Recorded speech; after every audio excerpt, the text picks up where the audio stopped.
Welcome to Psych Incubator and Eminent Psychotherapists Revealed. We're very pleased to have Dr. Diana Fosha with us tonight, who is one of the leading pioneering workers in experiential dynamic, short-term dynamic psychotherapy, and is a developer of ADP. She is the director of the AEDP Institute, and for the last 20 years, Diana has been active in promoting a scientific basis for a healing-oriented, dyadically transformational trauma treatment model. Most of us have seen Diana's work on video, and it's really brilliant. She's been described by psychoanalyst James Grotstein as the prize fighter of intimacy, and by David Mallon as the Winnicott of accelerated dynamic psychotherapy. Diana Fosha's powerful, precise, yet poetic phrases, such as undoing aloneness, existing in the heart and the mind of the other, stay with it and stay with me, rigor without shame, and many others have captured the ethos of AEDP. So without further ado, welcome Diana to Eminent Psychotherapists Revealed. Thank you so much. Thank you. Pleasure to be here. It's a pleasure to have you. Very, very much. And Diana, I think all of us are eager to learn what you are excited about these days and focused on, and what's jazzing you up right now. Thanks, Kristen. Nice to see you as well. Yeah.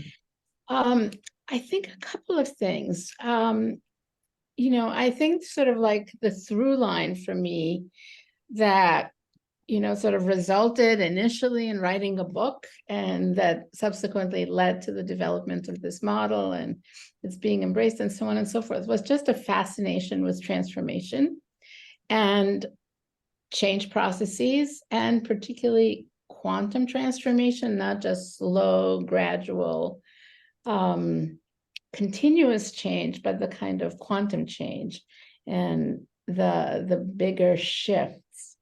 And I think that's one of the things that sort of is just part and parcel of the methodology of ADP. And that I think now with the advent of psychedelics, as a way of just also producing quantum shifts, though very often with not a great amount of therapeutic methodology behind it, just because the medicines are powerful. But there's something about starting to explore what happens when you sort of like join an actual systematic therapeutic methodology that's designed to also produce transformational change, also with these substances that do the same way.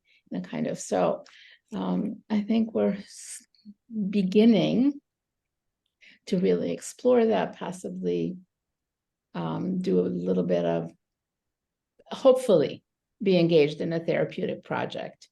Right.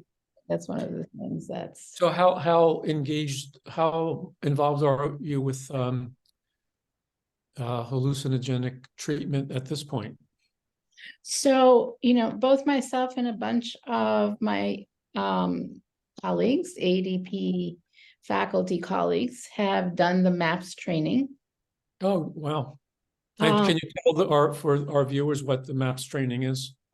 The MAPS training, MAPS is, I don't know if I'm going to remember what the acronyms, if you can Google it, you'll say it, but it is really the organization that has the Multidisciplinary Association for Psychedelic Studies, something along those lines. It's a nonprofit that has been around for about 35 years, and it has focused its efforts to studying the use of specifically MDMA for the treatment of PTSD, and has done FDA approved trials to get MDMA approved as the substance, as an approved substance for the treatment of PTSD. There's a lot of empirical research and they've pretty much completed phase 3 trials. So probably within the next year, 18 months at the latest, MDMA is going to be an approved substance for the treatment of PTSD in the context of therapy. So MAPS is the organization that also trains therapists in knowing something so that the substance is administered responsibly and also the treatment is done, and something of that approach. So we did that, and I think that we're now exploring ketamine-assisted psychotherapy. We're not teaching it yet. It's not formal, but, you know, we're really exploring it because ketamine is legal, whereas the other substances are only, you can only do them in the context of approved research studies and so on and so forth. So I think it has something about the amplification of what ADP has been all along. But also, I think just the exploration of what happens with those cases where the defenses are hard to penetrate or to melt. What happens with the sort of the amplification, really, of a substance. Yeah, and Diana, just for the audience sake, MAPS is for the Multidisciplinarian Association for Psychedelic Studies. And just like you said, I just Googled it, and it's very easy to find. The audience just has to put in MAPS and their website will arrive. So, I mean, this is very exciting to hear that, you know, you, especially as the leader of a, you know, psychotherapy model that you've studied and developed, has actually gone through the MAPS training along with your associates. And what I'm hearing is that you're beginning to integrate, you know, the use of psychedelics with AEDP, and I would imagine, like, what follows we all shall see. Unless you want to, you know, help us understand more the direction you're going in. Well, I mean, I also want to say that it is not going to replace AEDP as a psychotherapeutic approach. That's a transformational therapy. But in terms of sort of exploring frontiers, it's a frontier. And I think the other thing that I'm sort of jazzed about is that we have, for the last 5-6 years, and by the way, all the stuff people can sort of read on the ADP website, that for the last 5-6 years, we've conducted research into ADP.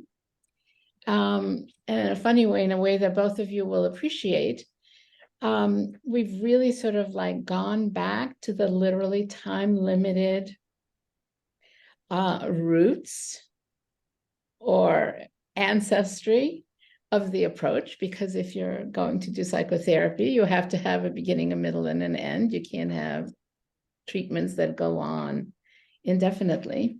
So that we've really developed a 16-session model of ADP and have published, you know, in the last few years, empirical studies showing both like the effectiveness of ADP with a whole range of symptoms and issues,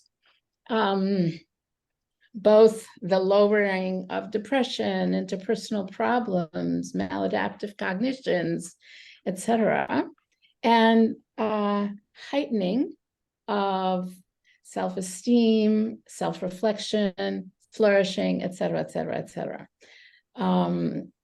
And we're beginning to teach it within our institute, you know, as, again, as a branch, not necessarily. These are sort of like branches off the main tree trunk, you know, as a rigorous 16-session treatment with the termination set from the beginning. So that has also just been a very, very interesting project. So in a way, you're back to Mann, who used to set the 10 limit Yes. session at the beginning and believe that he was focusing on separation and loss in his approach. We have gone back to man. He has been something of an inspiration. You know, the model What, is, what led you back to that? What led you back to the time limit? yeah, I mean, as I said, what led to the time limited was the, you know, the need to have a limit for the research so that the treatment could end. For research, you mean? Yeah, so we could study, you have to study, if you're going to study outcome, the treatment has to end. And then you have to see how people do after they're no longer in therapy. And as we all know, short-term treatment has gotten ridiculously long in some cases. You know, And how did you come up with 16 sessions as the came up with 16 sessions, again, trying, because we're going to compare ADP to other empirically validated therapies. 16 sessions seemed a kind of mean number. It also seemed nice that you could divide it into halves and quarters, which also helps when you're processing time. The reason why we went back to man is twofold. Once that he has this very, very interesting ideas about how the unconscious processes time, and that when you have a limit, the processing of that limit, you know, the time becomes an affective change factor. That's in a way sort of how we've formulated it. That again, you're introducing this additional element, and we've discovered that that's the case. So I think that's one. And while our focus in ADP is not the invariable focus of, you know, it all turns into loss, separation and loss, nevertheless, that is a component, obviously, right? Because you get into the treatment, the attachment is on sort of full force from the beginning, and then you have to say goodbye. goodbye comes pretty quickly. The goodbye comes pretty quickly. And again, we're doing it sort of like from our perspective, from an ADP perspective, which is also in its healing orientation, the sense of together we say goodbye. You know, that the metaphor is not necessarily death, as in, you know, like the horrible word that we all use, termination. But I mean, it is the end, but it's also the inevitable separations that occur in life, be it due to loss, but also growing up, leaving home, moving on, different phases of life, graduations, right? But this idea of one of my colleagues, Richard Harrison, wrote a paper, Together We Say Goodbye, right?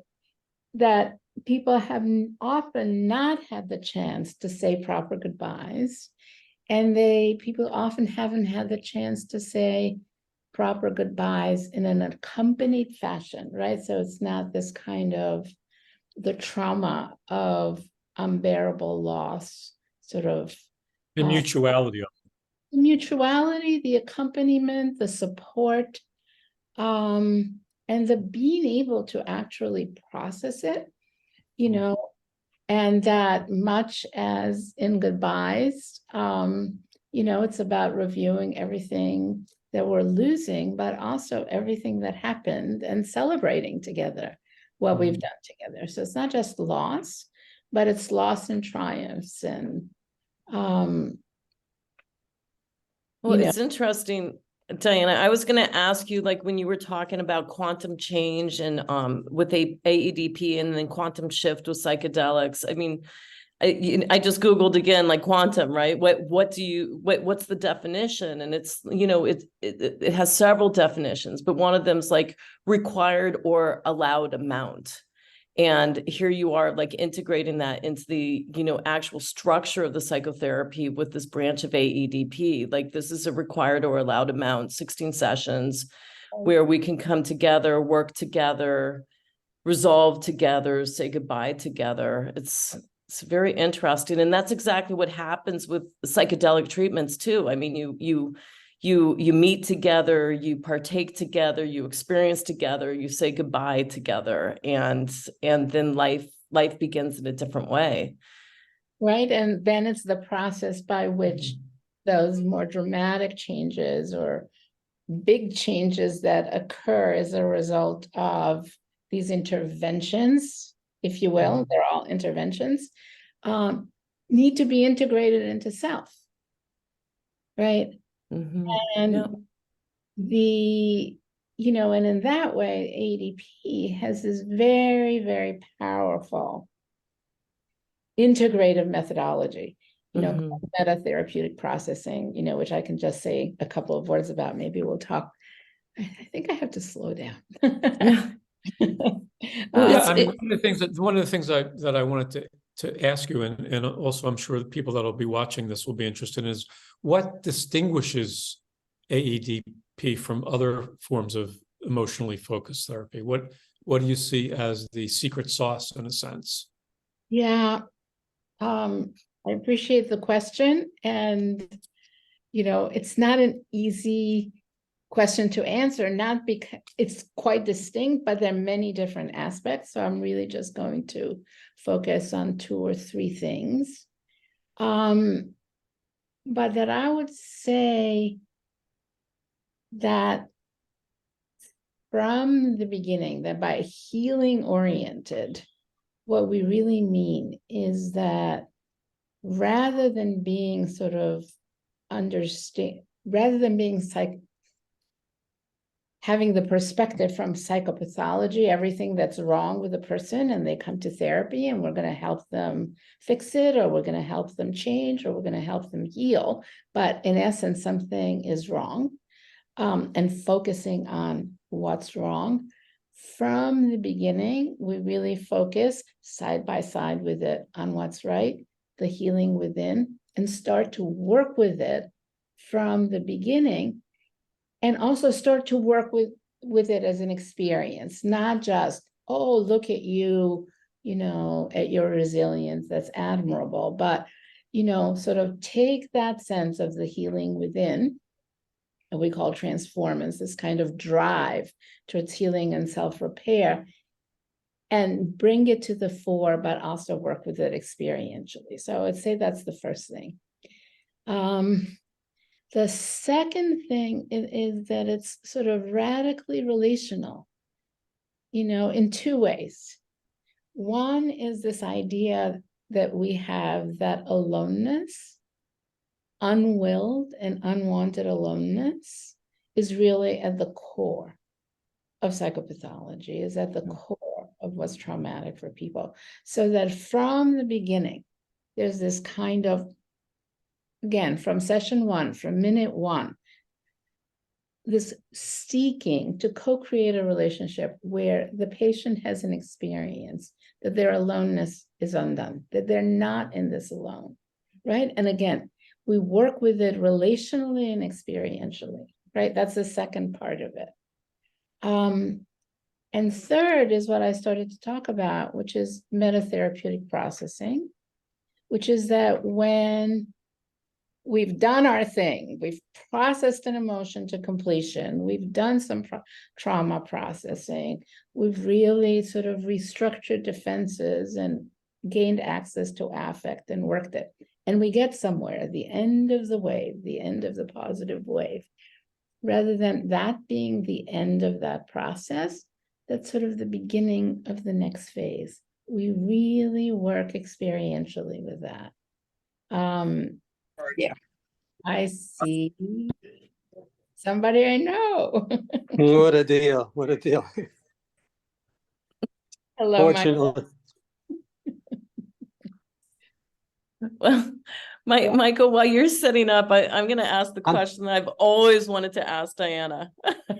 go for it. And Diana, I would love to know, I hope you can tell us today, like, where did you discover this very important issue around aloneness? Like, you started how long ago in the field, and I'm just going to assume the word aloneness was not a popular scientific term that, the field of psychiatry was wrapping itself around easily. And I've always been curious about where did aloneness come from? Is that your, personal experiences? Is it your, clinical experiences? Like what helped you find it? I mean, in a way, sort of both, but in one way, it's sort of reverse engineering, going backwards, in the sense of just the profound relief and safety and opening people feel when they feel accompanied. And maybe object relations theory or attachment. Yeah, But attachment. doesn't it actually have its origins in existential psychotherapy, which is one of the themes, the four themes of existential psychotherapy was aloneness, meaninglessness, death anxiety, and I forget the other one. Oh, There were Right. four.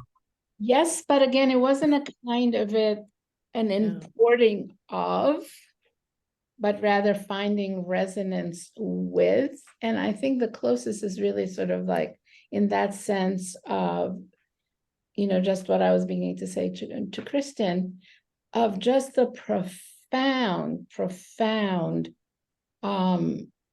relief, opening, kind of transformation in a positive direction that people experience when they feel accompanied, and how different it is when they don't. And the moment that you say something about you're so alone, you are so alone, I haven't met a single person who hasn't been able to resonate with that. Well, don't you think in some way that part of that is part of our genetics, that we evolved to have abandonment as a trigger for us because we were tribal, and that if we were abandoned by our tribe, we would die.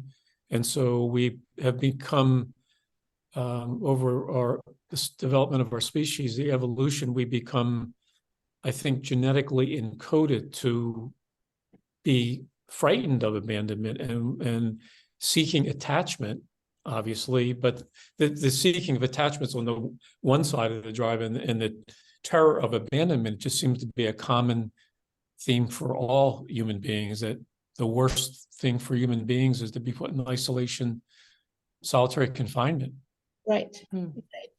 No, I appreciate that. I haven't thought about it sort of so much from kind of this kind of more genetic tribal, but the evolutionary function, the biological evolutionary function of attachment and the need for the bond, for the image, for the child, for the infant, be it human or mammal, but let's stick with human, Yes. To survive Yeah. is of paramount importance. And in that way, exactly, sort of like the fear, it is a primal fear and it is an existential fear, right? So, and I think that, there's so much research that says that, a huge component of trauma is aloneness, that, when soldiers in combat have buddies, their rate of PTSD sort of decreases. The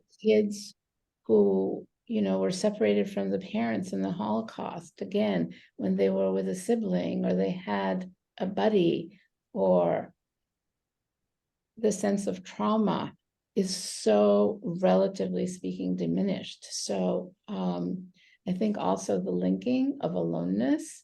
And I want to say, sometimes people say, oh, but don't you like to be alone? And isn't it important? Yeah, it's incredible. Yeah. It's great, but that's not what we're talking about. We're not talking about, sort of contemplative. Right. C.K. Lewis. Has anybody seen the C.K. Louis, Conan O'Brien interview, Why Kids Shouldn't Have Cell Phones? If you haven't seen that, take a look at it.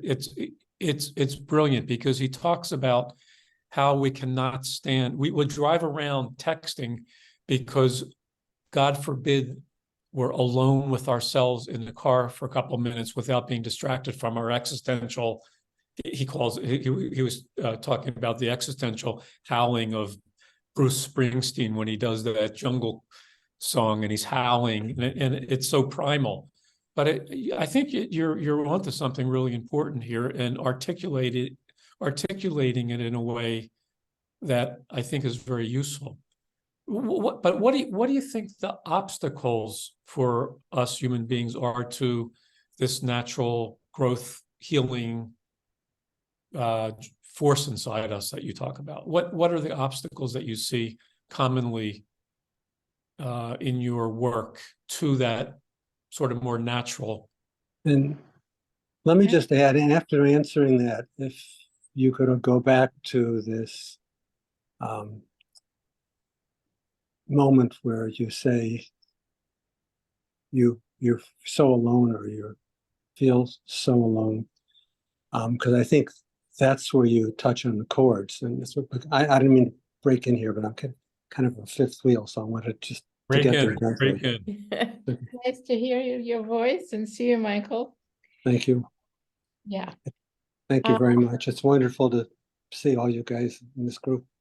Yeah. This is special stuff. And this, I think when you say alone or sorry or anything like that, so how awful this is, you open the door and you got a particular way. And if you could tell us, I'd like to hear more of how you get people to welcome this, because this is asking for a lot to acknowledge this aloneness and brings a lot of feeling.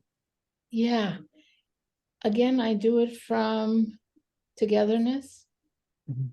I think that's the first move. I think that I usually try not to have people sort of explore that when they are feeling alone in the therapeutic situation, but really first establish, and I think this is something that, Michael, we have in common, but like really establish a connected relationship where they actually feel seen or they feel accompanied, right? And this is something that first order of business is not just that I think so, but to check it with them experientially. Feels good, or I feel seen, or I feel accompanied, or I do feel you with me, or I feel you understand me, or you get, that, right? Something like that, so that we're in it together, which allows people to actually start to be able to go to those dark, painful, places that otherwise, threaten to overwhelm. And I think, and so that from that vantage point of saying, you are so alone, but basically, you're basically saying somebody you're so alone while you're metaphorically really holding them and being by their side. But I think then, rather than being afraid of it and needing to brace against it, maybe the work is towards allowing that capacity to really process what that aloneness and that trauma begins. Do you have markers you watch for that say that they're ready to come a little closer or to allow less aloneness or whatever?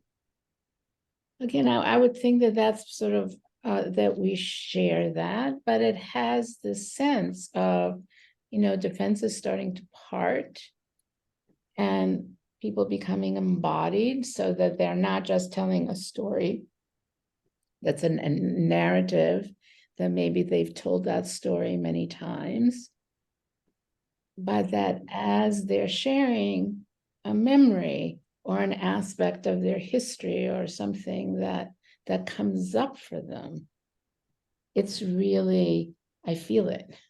I feel it. They feel it. I see it in their eyes. I see it in the face, right? All the nonverbals that tell us that there's access to some of these emotions that have been so warded off. And I think in the context of that, the empathic statement of you were so alone, just lands in a very different way, and the person is able. Oh, it's like a lullaby when you say it.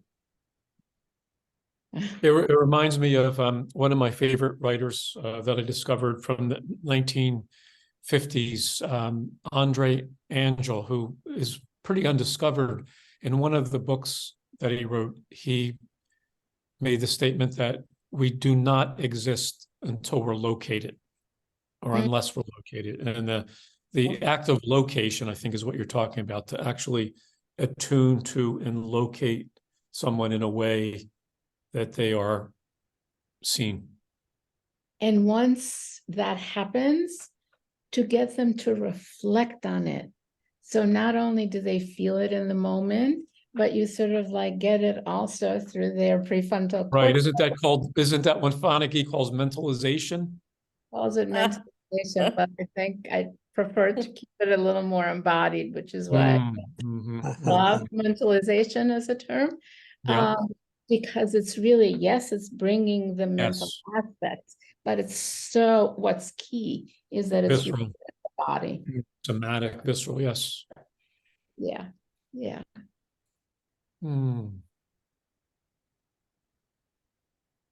Yeah, I'm still with the 16 sessions and just thinking, like, you know, what I can imagine is with working within 16 sessions, like you really get to go through like a journey with your patient that, you know, as you move toward those 16 sessions, you can begin to process like this is not what is only happening in the moment with us, but this is also what's happened, you know, within these 16 sessions. And it's quite beautiful to see it come together. And then it's almost like the patient gets the trophy, right?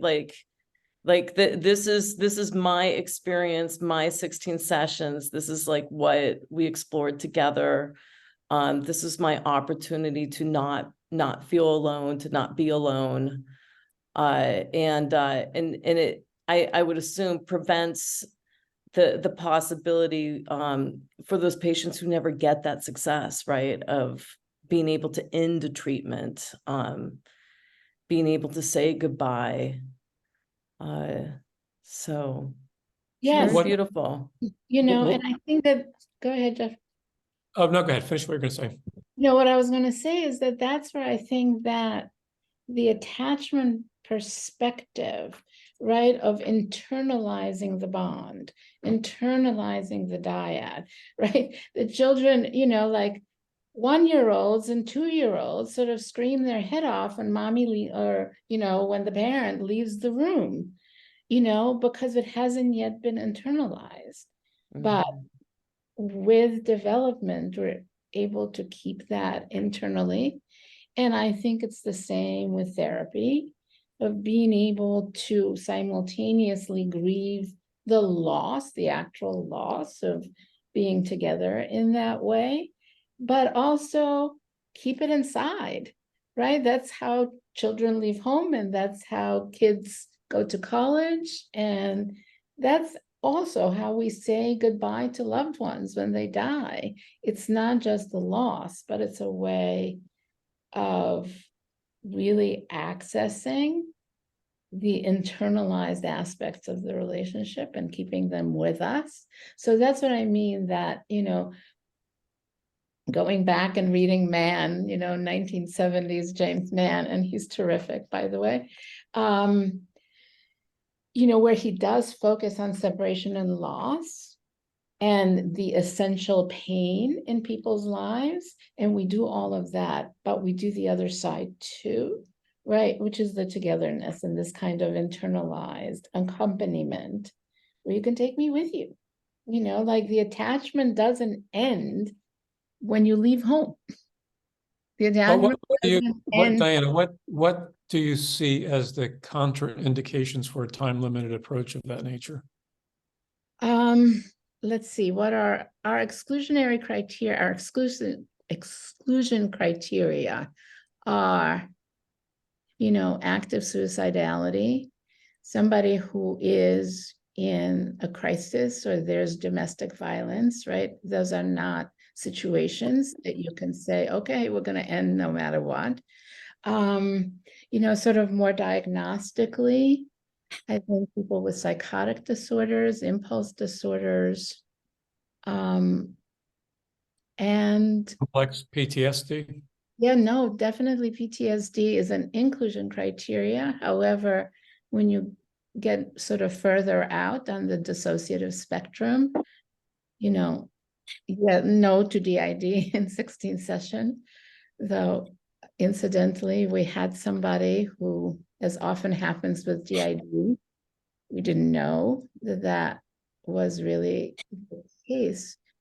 And she was able to she had a very gifted therapist, and she was able to do a really rather beautiful piece of work that helped her. I mean, that treatment clearly is not complete, but enough so that she was able to terminate and get some benefits from it. But it is an exclusionary criterion. So these are some of them. It's interesting, like you mentioned a few times when speaking with Michael, just the similarities in both of your work. And I've had the privilege of being able to watch both of your videos. And so I know what you're speaking of, and or at least I know what you're speaking of from my perspective and my experience. And one standout for me is just the focus on positivity. And I'm even hearing that, as you're talking about the 16 sessions is, for people who do meet criteria for 16 sessions, they're going to have that experience of success. And that's wonderful, because that in of itself can really help people be able to move on and to integrate other experiences into their life. But also, Michael and you are very good at working with positive emotion.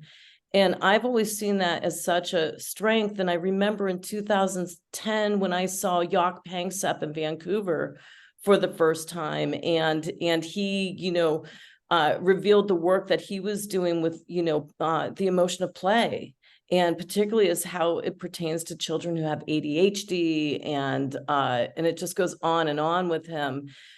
For me, that was validation of, Diana Fosha's work, Michael Alper's work, like, the people in the field who were brave enough to say, let's work with the emotions of love. Let's work with the emotions of play. Let's work with, positive emotions, and allow people to grow from a place of, adaptation versus pathology. And I'd love to hear you talk more about that, because that focus on, positive emotions has always been a breath of fresh air for me. Thank you so much, Kristen. I really appreciate your saying that. I was just really talking with a patient, but it's also something, that comes up when I teach AADP, how much, that being the object of negative emotions, of intense anger or hatred or anything like that is very difficult. And we all have to train to be able to work with those emotions. However, my experience is that it's so much harder for therapists to work with love. Right. That somehow the work with the negative emotions, difficult as it is when they're aimed at the therapist, all of a sudden seems easier when it comes to dealing with, particularly for therapists, receiving love and gratitude from their patients. I sometimes joke that and I ask people to raise their hands, and like almost everybody does it. But I say, how many times have you had a patient, or patients who say to you, I'm so grateful to you. You've helped me so much. You've really changed my life, only for you, the therapist, to respond, oh no, you've done it all yourself, right? With a hand, and this is the hand gesture. It's like the stop barrier. Mhm. You're over there, I'm over here. And I'm saying, it's ridiculous. We're attachment-based therapists. You've done it all yourselves. We spend all our lives getting better, knowing how to treat people. So again, it's that kind of whatever gets evoked, the countertransference, all the complex feelings that get invoked in us as therapists, they don't allow us to like open up. Yeah, well, we're trained in a way to stay away from that, but the in a way it's easier to deal with the anger or the hatred because and especially, I mean, those are powerful things. The very words evoke a recognition of power and strength. So it pays off if you want to avoid feeling weak and frightened or scared or dependent. So it's easier to go that route. If you start talking about feeling really close, and that's not only us that do this, but it's you can see patients begin to squirm if you talk to them about what a pleasure it is to talk to them about this particular problem or that particular problem, and to cry with them, or whatever it is that their modality is that they use. Right. And the intensity of, I think, the feelings are, speak they're really things that we're not taught about very much, and how you're going to deal with this incredible feeling, because it's each in a way,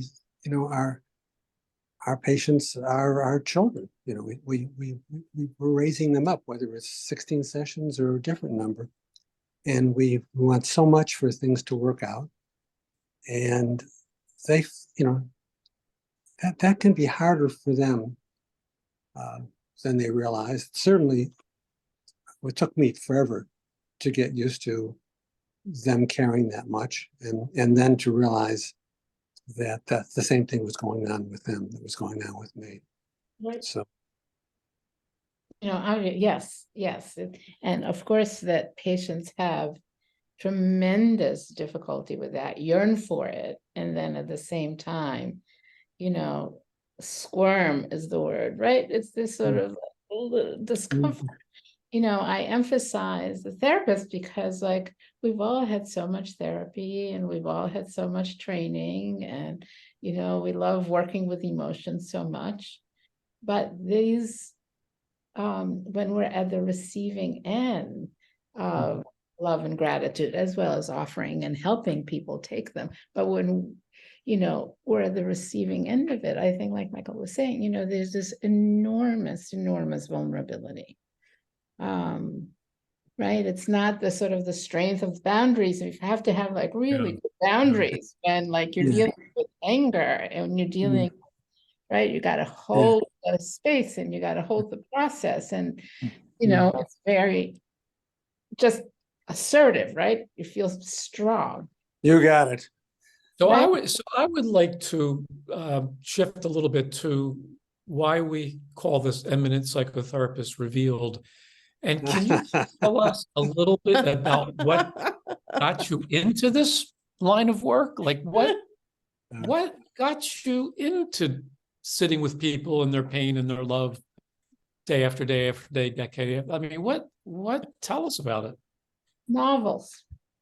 So maybe that does go back to Kristen's question about aloneness, right? I was a lonely only. Oh.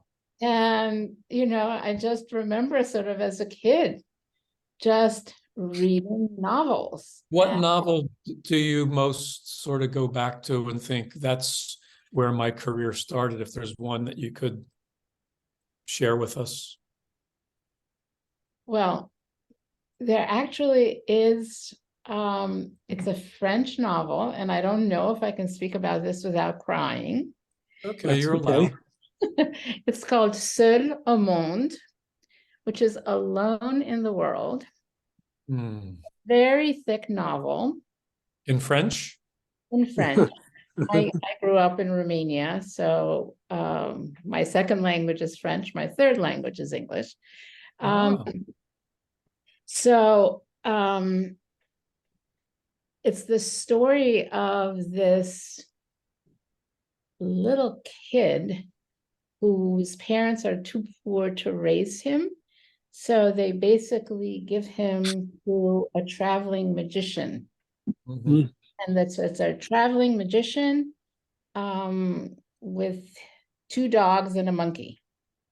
And it's really their adventures, but it's the sense of they don't have very much money. I mean, the key scene, right, is when it's nighttime, winter's coming, they find an abandoned building. It's incredibly cold. Mhm.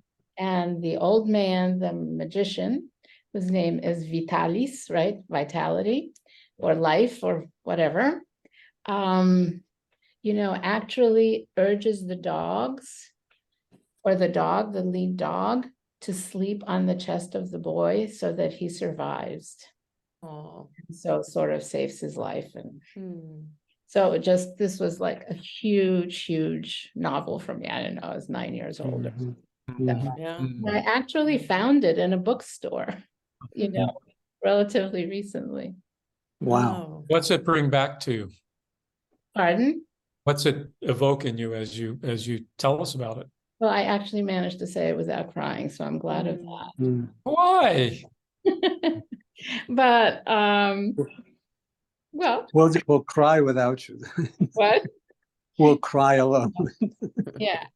I think because it's, I think it's both beautiful, but it's also moving. Again, it's about love because, the old magician literally loses his life so as to save the life of the boy. And it's also the bond with the animals. Mhm. He survives because, and I can't remember, I actually remember the name of the dog, and of the little boy. Right? That with that kind of bond and the dog, this big dog sleeping on his chest, Mhm. the sense of life being able to blossom, right? So it's both incredibly tragic, but also deeply, deeply moving and beautiful. And did you at one point talk about belly to belly? Was that you or was that Yeah, less no, green? that's the name of one of the chapters in my book, but it's a quote from my patient. I'm working with a patient, and actually this was a piece of interrelational work. She rescued her little girl from an abusive, this was somebody whose father had sexually incested her. So in this particular piece of work, she rescues the little girl from the situation that she had been in. And then we do this portrayal of how she is with that child who had been alone, right? And I ask her, how do you hold her? And she says, I hold her like this, belly to belly, chest to chest. So that's a quote from her. Mhm. Beautiful. Yeah. So we're going to all cry after all. Pardon? I I said didn't hear. we will all We'll cry. cry after all. Right? But it's also these tears of being moved, Mhm. right? These are the tears of healing, and these are the tears of, right? It's in the Connection. context of the reunion and connection and the Mhm. rescue and the escape. It's the tears are a connection to love, as well as the loss and the Absolutely. So tell And us a beauty. little bit more about what your journey as a psychotherapist. What were some of the milestones in your journey? I mean, I think that, as I said, I sort of was very, very into literature, but because we were immigrants and I came to this country when I was 12, my parents insisted that I do something practical and not word dependent, which always is very amusing to me. So, I think somewhere to high school, towards the end of high school, beginning of college, I really thought of the profession of psychiatry, wanting to be a therapist, but I didn't know. So I sort of started out in college with that idea, not knowing that clinical psych existed. And at some point, when I knew that I didn't have to suffer through organic chemistry anymore, discovered the discipline of clinical psychology. And unlike so many people that I know, it was a relatively, from that point, linear path. However, what wasn't linear is that my graduate program was a very psychoanalytic program. Where? City University of New York. Good old New York City. That's where I got my PhD from. And it was in the 70s and early 80s, which is when I did my doctorate. It was heavily, heavily psychoanalytic. It might as well have been a psychoanalytic institute. Mm-hmm. And I always think of that as like, it gave me this incredibly rigorous training in Greek and Latin. That's sort of like, that's foundational. No matter where I've gone since, it is like learning Greek and Latin. You have the structure of the language. But I think, much as I loved psychoanalytic theory, I think for me, the red thread was aliveness. Aliveness and connection. And I think that's what drew me to Winnicott, who was a hero, but also, strangely, the kind of, and I said this before, when I've been asked this question, a kind of cavalier attitude in psychoanalysis towards effectiveness. It's almost like, not quite, but it's like, it's almost crass. What matters is the depth, and what matters is like these, sort of brilliant formulations, but somehow 10 years into it, the person's life is in shambles. Is not something that's focused on. So it was really in that context that I discovered David Mallon and kind of the rigor of psychodynamic thinking with accountability, if you will. And from Mallon to Davlin-Liu, and then post Davlin-Liu with Michael and some other colleagues, really sort of working towards developing a stance instead of being confrontational and head-on collision-y, was much more, Kristen smiles, right, from traffic accident metaphors to being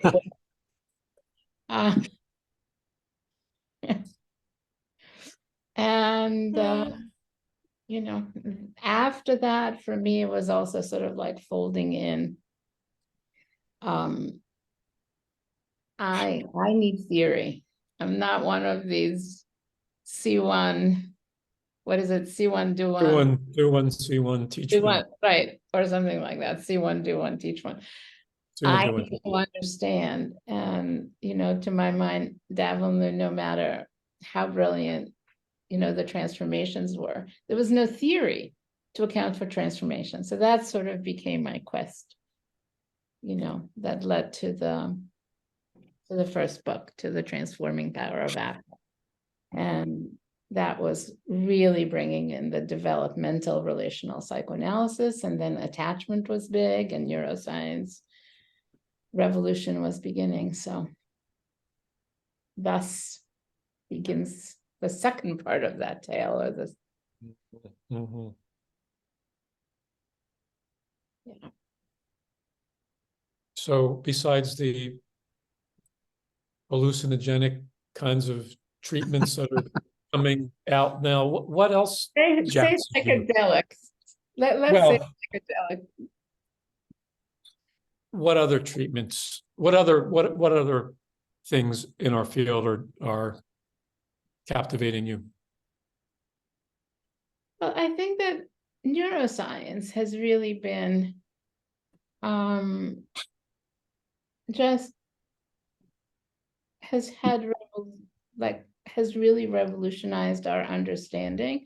Neuroscience, neuroplasticity. I've always wished there was a little bit more of a dialogue. I mean, a true dialogue, not just us learning from the neuroscientists, but the neuroscientists really learning from our phenomenological discoveries and how we distinguish, for instance, between different categories of affect, so that they could take, I know this is a shared thing amongst the four of us, right? Defensive affect is very different than regressive affect and core affect, et cetera, et cetera, et cetera, transformational affects. Well, these are very, very clear when you're working with them or when you're seeing them on videotape, because they can be equally sort of described and categorized. That would be a wonderful thing, to be able to get emotion neuroscientists to sort of like pay attention to those distinctions that we have, and then go into, okay, what's really happening in the brain. But even without that part of the dialogue, I think it has been, so profoundly influential, both the brain findings of how the brain processes emotion from Panksepp and Damasio, and then Steve Porges's work on the autonomic nervous system. I think they really just have made a tremendous, tremendous contribution to a kind of basis, a scientific basis for experiential psychotherapies. So in the few minutes that we have left, and then we'll stop our recorded version, and we will we'll talk freely for a little while for those who want to hang around with us. One of the questions that is often asked to our guest is, what would you say to early career psychotherapists? What kind of wisdom could you offer people who are just starting out on this journey? Videotape your work. Why? Keeps you honest. I mean, there's nothing, it just teaches you enormously. And I think we can get very enamored of theories and models, and they can be somewhat isolating beliefs. But there's nothing like looking at videotape with a couple of other people, both for the cringeworthy moments. I've always said that that's adaptive shame. Like, oh my God, I cannot believe that I've said that. You learn quickly not to do some of those things that make you cringe, but also to really understand, okay, this really worked. What was happening here? Or this really didn't work. What was happening here? And I think more than any particular model, right? Because models are just ways of understanding reality. There's just something, look at those videotapes with a couple of peers or supervisors, and that's how you learn. That's what I would say. I don't know what other advice I think that's wonderful. And on that note, we're going to have to wrap up. It's been a pleasure, Diana, having you tonight. I'm sure people will get a lot out of viewing it who haven't viewed it. So join us every month, the third Thursday at 7 Eastern Standard Time, 7 p.m. Eastern Standard Time for more discussions. And Diana, hopefully you'll come back again in 2024 because we have a lot more that we'd like to hear about and talk about with you. I would love to. This has been just a wonderful, wonderful conversation. So. And I know that there are many of us who appreciate all the work that you've done in trying to systematically train psychotherapists, because that really is one of the challenges of our time, how to train people to do what we do in an effective, organized way. So we appreciate that, and thank you for all Well, the I'm work. in good company here, so, but thank you. Well, very you've had much. the most impact in terms of training large groups of therapists. So that has been something very distinctive and important that you've been doing. Yes, I really appreciate So it. we're going to stop now for this session, and we'll hang around for a little while to talk with Dr. Fosha. Thank you all for joining us.